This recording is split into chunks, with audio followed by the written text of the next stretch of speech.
Niente, vabbè, ho sbagliato a farla verticale, quindi se giro non me lo fa fare. Vabbè, abbiate un po' di pazienza, io credo che quello che ho ascoltato va oltre qualsiasi immaginazione. Quindi, dato che ho da fare, e dato che la mia vita non può girare intorno al Napoli e intorno ai capricci del Napoli. Tu prima decidi di fare la conferenza a un certo orario, poi cambi idea, poi la fai fare ad ADL che comincia e poi la fa Mazzarri, e poi c'è il delirio, e poi non ci sono domande, e poi quando fai una domanda chiedi di Samardzic, e veramente io ho perso completamente tutta la speranza. E la speranza era: abbiamo vinto, wow, la nuova era ci può portare in una dimensione un pochino più internazionale, un po' più grande, e invece no, c'è stata una regressione pericolosissima. Siamo molto più piccoli di quanto non eravamo l'anno scorso. E io mi sono segnato tutto, nonostante insomma abbia da fare, però ci mandano in giro e noi cerchiamo, ma io lo faccio per voi perché la mia community merita l'aggiornamento, e lo faccio live perché non c'è tempo. Allora, si comincia con il delirio assoluto di De Laurentiis, che in piedi comincia a parlare di Zielinski. Sappiamo quello che ci dà, sappiamo quello che non ci dà, ma devo valutare gli altri. Si parla, insomma, lui comincia a parlare di questa storia delle liste, di Zielinski che resta fuori. E già qua c'è la prima cosa inspiegabile, dove se esistono dei giornalisti lo devi fermare e devi dire: ok, tu hai deciso di voler valutare Traoré, perché Traoré giustamente devi valutare se l'anno prossimo lo vuoi riscattare o meno, mentre Zielinski già lo sai, giustissimo, ma poi mi devi spiegare Dendoncker, perché se tu un Dendoncker non lo puoi valutare, è chiaro che già c'è la contraddizione. Ma la contraddizione ci sta se tu mi parli di questa storia per quanto riguarda la Champions, che sono due partite fetenti dove ci pigliamo 4 gol e ce ne andiamo a casa. Quindi a me non interessa nemmeno parlare di questa storia. E amici bellini e attenti mi hanno spiegato, e secondo me hanno ragione, che nella storia delle liste della Champions c'è altro che ha senso valutare, cioè il fatto che Traoré sia vivaio italiano e quindi ti permette di portare Traoré e non puoi portare Dendoncker. A proposito, caro presidente De Laurentiis, i giocatori hanno dei nomi, tu non puoi cominciare a dire, e caro Mazzarri, i giocatori hanno dei nomi. Dendoncker, devi imparare i nomi dei tuoi cazzo dei giocatori. Cominciamo ad avere rispetto per quelli che sono i tuoi dipendenti. Non hai rispetto quando ne parli, quando loro non possono rispondere, e non hai rispetto quando parli dei tuoi nuovi acquisti. Hanno dei nomi. Dendoncker si chiama Dendoncker, lo devi chiamare con il suo nome. Mazzarri, Ngonge, chiamalo come cazzo vuoi tu, ma cominciamo a parlare dei giocatori con i loro nomi, perché questa è la prima mancanza di rispetto. Interessa solo a me, ma da queste piccole cose si comincia a vedere se tu effettivamente ci tieni, hai un controllo della situazione o se state andando a cazzo di cane, perché state andando a cazzo di cane e state improvvisando tutto. E si vede da quello che state facendo. Quindi lui ci tiene a dire nessuna vendetta su Zielinski e insiste, dobbiamo valutare il centrocampista, perché lui Dendoncker non lo dice il centrocampista. Avevo promesso il difensore, quindi De Laurentiis, questa conferenza dove non accetta domande, lui prende tutta una serie di cose, dice: io poi ho letto che, presidente, tu cosa leggi? Cioè, a chi ti riferisci? Allora, o fai i nomi e dici: guarda, il personaggio così ha detto questo e rispondo al personaggio così. E il personaggio, quando tu rispondi, ti deve poter anche ririspondere. Altrimenti facciamo sempre la solita cosa. Tu mo hai risposto, chi si sente chiamato in causa risponde e non la finiamo più. Dice: io ho letto che ADL aveva promesso il difensore e doveva essere Mancino. Ma dove le leggi queste cose? Dove le hai lette? E quindi si entra in un discorso dove praticamente De Laurentiis si fa un altro autogol, perché ci dice: Dragusin, ovviamente io avevo fatto un'offerta superiore a tutti quanti, ma è lui che non è voluto venire, perché ovviamente preferisce la Premier, e allora lì la risposta, l'intervento di un giornalista che invece di stare solamente là deve rispondere e deve dire un attimo, presidente, ma se volevi spendere 35 milioni per Dragusin vuol dire che il difensore ti serviva, è mai possibile che non ce n'è un altro dove puoi spendere gli stessi soldi e risolvi una cosa? E lui ti risponde, ne serve uno veloce, non rapido, perché sono due cose diverse, non ci fa ridere. Quindi andiamo a individuare Perez. Ora, arriva Pozzo al Britannic, si sta trattando, lui è molto carino, eccetera, eccetera. Però, senti, io devo andare a Castellammare di Stabia a vedere le cose dei campi, così, c'è traffico, senti, me ne devo andare, facciamo così, ti do 18 all inclusive.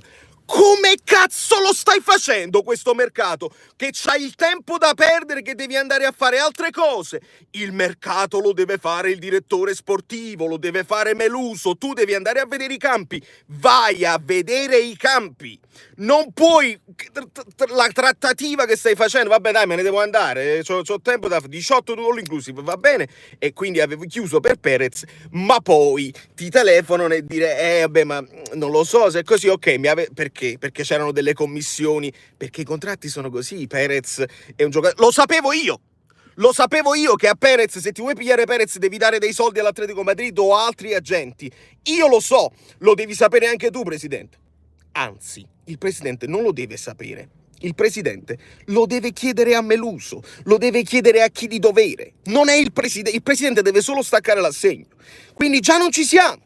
E quindi lui dice, giustamente, mi avete rotto i coglioni, poi siamo passati anche con la difesa a 3, va benissimo, e quindi salta questa cosa qua. Di conseguenza ne volevi spendere 35 per Dragusin, ne volevi spendere 18 per Perez, poi hai pensato bene, vabbè, tanto abbiamo preso il giocatore, il centrocampista, che sarebbe Dendoncker, che può fare anche il difensore, quindi hai risolto. Però non te lo puoi portare in Champions, quindi della Champions non te ne frega niente. È chiarissimo, tanto abbiamo 17 finali da fare.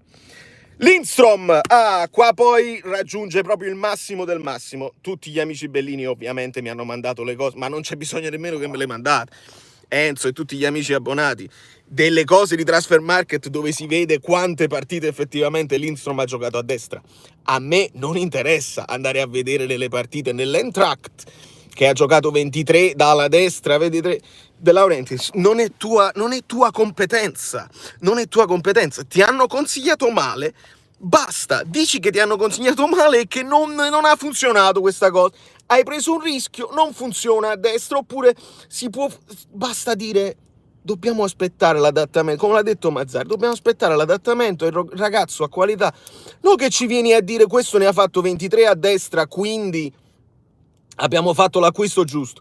Non è l'acquisto giusto se non lo fa giocare né Garcia né Mazzarri, e quando entra effettivamente non convince. Quindi è inutile che porti il foglietto, lascialo fare agli addetti ai lavori, non tu devi fare il presidente, tu devi staccare solo l'assegno, e quando funziona ti prendi i meriti, quando non funziona ti prendi gli oneri. È così che funziona il calcio dei presidenti. Poi se tu vuoi cambiare le carte in tavola perché hai deciso che il calcio lo vuoi cambiare, perché il calcio è vecchio, quindi tu vuoi rendere il calcio moderno, e va benissimo.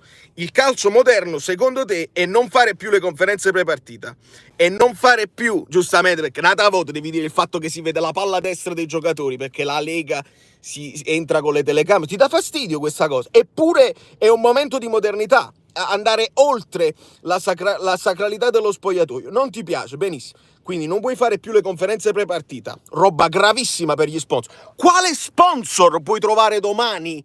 Quale sponsor puoi trovare domani quando tu dici io conferenze pre-partita non ne faccio? La conferenza post-partita, dove potrei pure mettere, che è una cosa che i tifosi amano vedere perché a caldo è bello da vedere.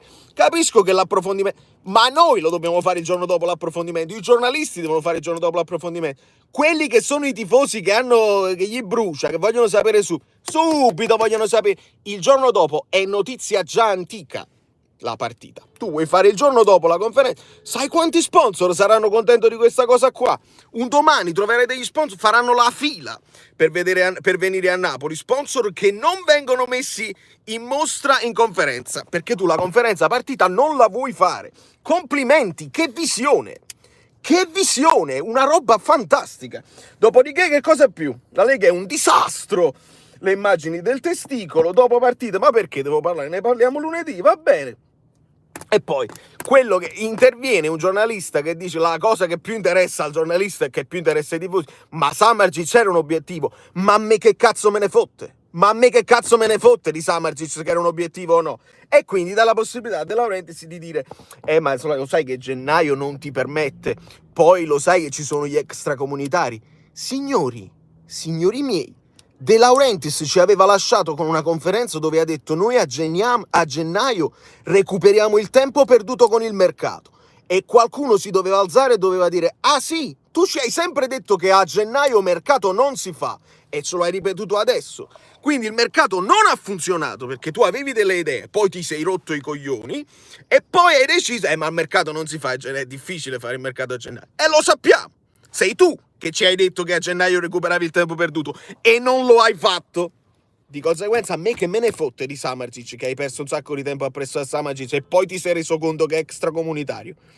Non è così, non è così, tu dovevi individuare molto prima dell'inizio di gennaio tutte le cose da fare e se veramente ti interessava risolvere la situazione con il mercato, non arrivavi all'ultimo secondo chiedendo l'elemosina, aspetta che quelli là, gli agenti di Dragusin hanno anche Traoré, ok, pigliamoci Traoré e vediamo quello che succede. È approssimazione, così e vediamo cosa succede, non c'è un'idea specifica, non c'è.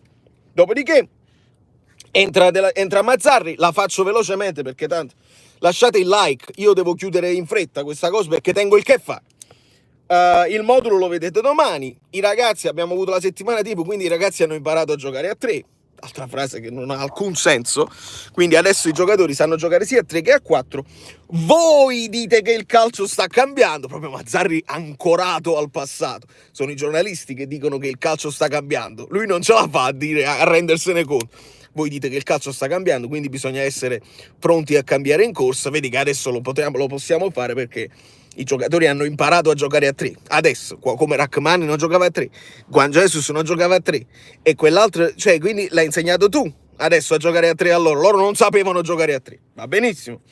Con il Monza molto bene, niente di meno, dobbiamo tornare ogni tanto alla partita del Monza dove abbiamo tirato tante volte e non meritavamo di perdere. Signor Mazzarri, contro il Monza ha sbagliato un rigore, se no ce ne tornavamo carichi di meraviglia anche contro il Monza. E quindi non si sa se tu sei contento di quello che hai fatto con il 4-3-3, che ti vantavi di aver giocato bene con l'Inter 4-3-3, e solo il risultato era sbagliato, oppure sei contento del non gioco fatto perché la difesa l'hai sistemata.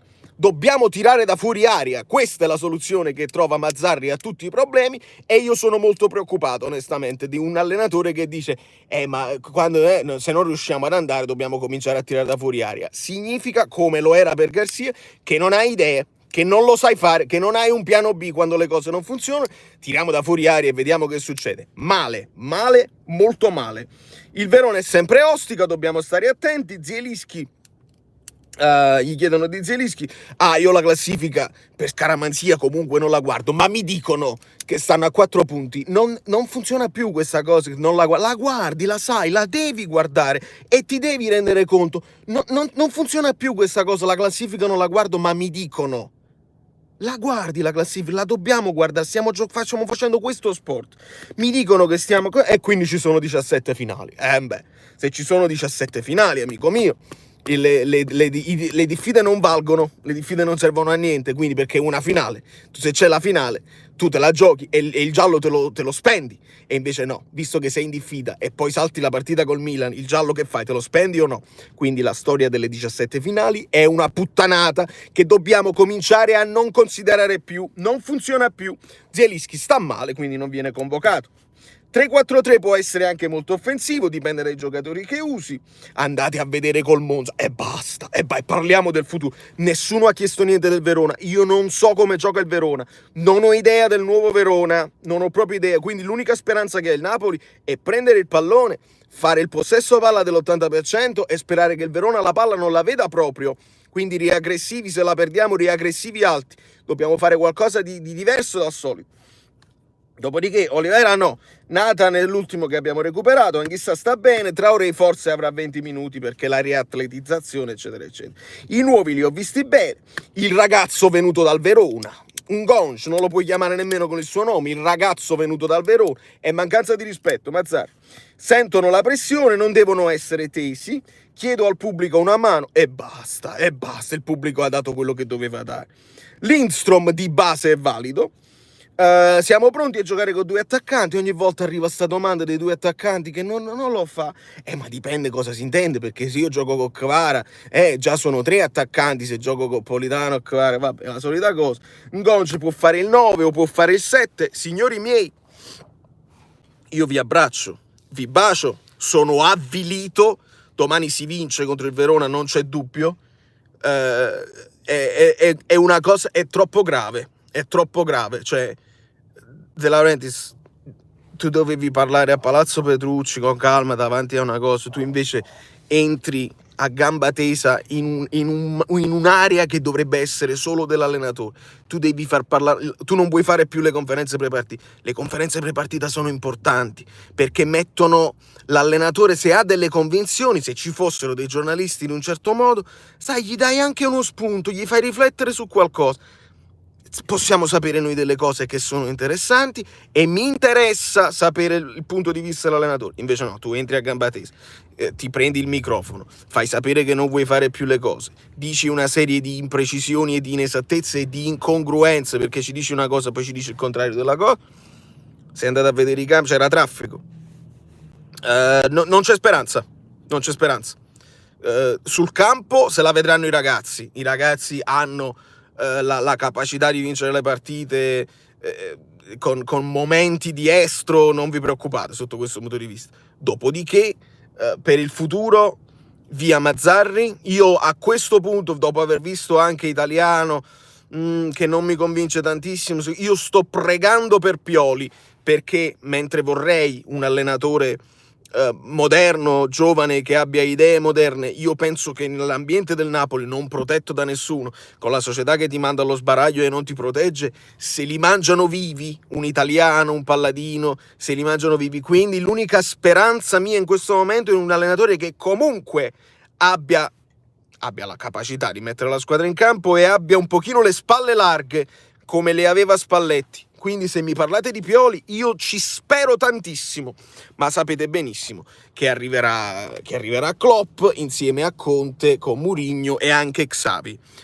Vi bacio, vi abbraccio, lasciate il like, mi dispiace per aver fatto verticale eccetera eccetera, mi dispiace per aver urlato, ma questo mi porta il Napoli che fa queste cose, è una roba avvilente. Speriamo che il campo ci dia una soddisfazione.